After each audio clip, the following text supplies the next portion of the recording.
ओम शांति। मेरे प्यारे भाइयों और बहनों, हमारे जीवन में जो कुछ घटित होता है उसके पीछे कल्याण समाया हुआ होता है।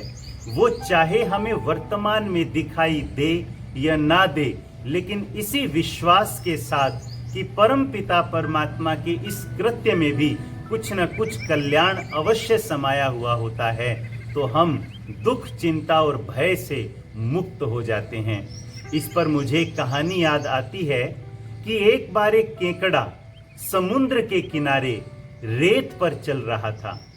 वो केकड़ा धीरे धीरे आगे बढ़ता जा रहा था और पीछे रेत पर अपने पैरों के निशान देखकर बहुत खुश हो रहा था।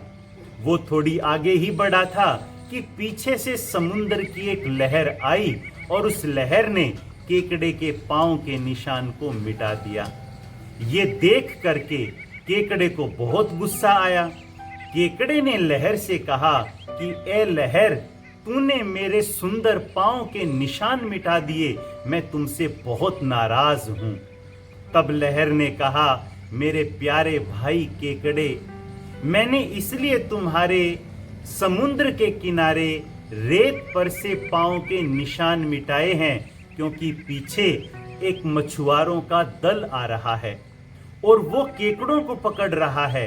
वो केकड़ों के पांव के निशान को फॉलो कर केकड़ों को पकड़ रहे हैं। मेरे प्यारे भाई, उनकी पकड़ में तुम ना आओ। मैं तुमसे अत्यधिक स्नेह करता हूं, इसलिए मैंने तेरे ये पांव के निशान मिटा दिए हैं। केकड़े को जब ये बात पता चली तो उसकी आंखों में आंसू आ गए।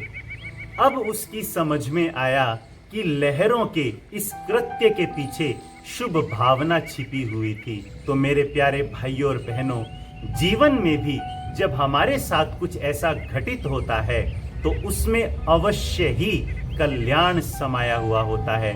वो चाहे वर्तमान में हमको ना दिखाई दे, परंतु अगर हमें उस परमपिता परमात्मा पर पूर्ण निश्चय है, विश्वास है, तो यकीन मानना हमारी जीत निश्चित ही है। अच्छा, ओम शांति।